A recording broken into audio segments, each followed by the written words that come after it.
Big 12 basketball was frustratingly bad in March Madness. We've gotten to the Final Four, and it features NC State, Purdue, Alabama, and UConn. No Big 12 teams. Actually, we got to the Elite Eight, and it featured no Big 12 teams. The Sweet 16 was even sparse, with just Iowa State and Houston getting that far. And revenue lost for this conference is one thing, but the other thing is just saving face. You go to analytics sites, some of the best analytics sites in the country. Again, I use Shot Quality. Houston was the number 2 team in America. Iowa State was the number 8 team in the country with a number 1 defense in America. BYU was number 14. Baylor, number 12. Usually Kansas is up there, but even TCU was above Kansas at the end of the year at 21.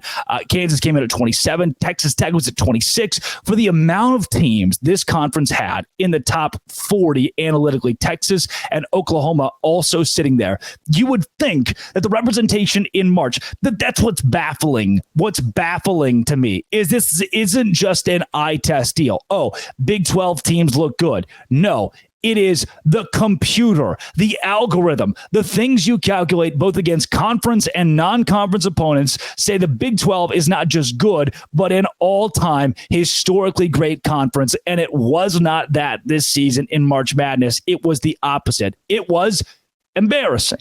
Starting with the BYU loss to Duquesne. And I thought, oh, that hopefully is an outlier here. I mean, I've got analytical buddies who had BYU in the Final Four based on the product of work they had, the mix of offense and defense that BYU had. I had Iowa State in the Final Four because their defense is one of the top of the country, and their offense was still, by many metrics, top 50. I had Houston winning the national championship.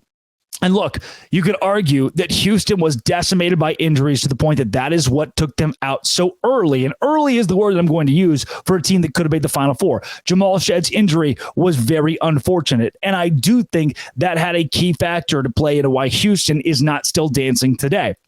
However, that case is made for a lot of teams. A lot of teams lose guys.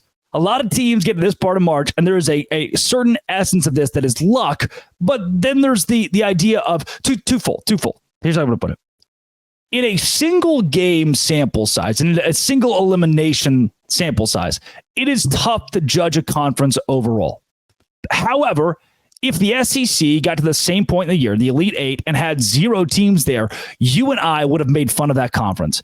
Same goes for the Big East. Same goes for the Big Ten. If that happened for conferences that we find inferior, we would say, the SEC didn't have anybody here. We would laugh and laugh, even though, again, single elimination, the amount of parity that's there, right? BYU can play Duquesne 10 times over and win 9 times, but the one time they played them in March Madness, they lost. And because of that, you can't take that back. The Big 12 looked bad. I don't know if it completely mars the conference, but it's tough to say this league is the best league or a historically good league, especially a historically good league, when your best teams are all gone by the Elite Eight. By the time we've gotten to 8, and you're pushing double-digit teams in. You had more than anybody else in the country. The opportunity, the further you go, the more teams go further, the more money you make. And last year it was Kansas State and Texas in the Elite Eight to anchor this conference. 2 years in a row now of not making the national championship, of not even making the Final Four for the league. And what do? I mean, going into next season, how do you justify saying the Big 12 is the best conference in college basketball? Kansas, injuries. Houston, injuries. BYU, upset. Baylor, upset. Iowa State, upset. Houston, upset. Every team down the line here, it just doesn't. TCU was a favorite. Texas Tech, upset. And maybe your first response, your first comment is, well, Texas Tech lost to a team that's in the Final Four. Okay, I'll give it to you. Or, well, Baylor lost to a Clemson team that went all the way to the Elite Eight. All right, sure. You lost to teams that made it further. Obviously, they made it further than you in March Madness. They beat you on their way. That doesn't do a lot for me. None of us get brownie points when the team that you lost to goes to the Final Four. That doesn't make you losing any unlossier. You can't unlose the game. We lost, but to a good team. Sweet. You're still going home. And that's not a good look for the Big 12. I think the Big 12 conference, I know, I'm looking at the numbers right here. The amount of teams in the top 40 is the best league in the country. But why didn't this show up in March? And you can do the thing. You can say the thing. It's true. Parity, single elimination, makes it tough to judge conferences. Anything can happen to anybody. But it's just like the odds that none of us would be here. Not fun. I would like if we didn't do that again. I would like if we were good next season in March. It's 2 straight years without a Final Four representative. Oh, maybe it's time then to add Gonzaga and UConn. Maybe it's time that Brett Yormark picks up the phone and says, I'm done playing around. I need both of you schools in my conference in basketball. This is Locked On Big 12, part of the Locked On Podcast Network, your team every day. Today's show is brought to you by Amazon Fire TV. Amazon Fire TV is where I go when I want to watch TV. Or Locked On Shows. Fire TV is your destination for sports. From live games to highlights to in-depth analysis, Fire TV offers amazing viewing experiences with smart TVs as well as the Fire Stick.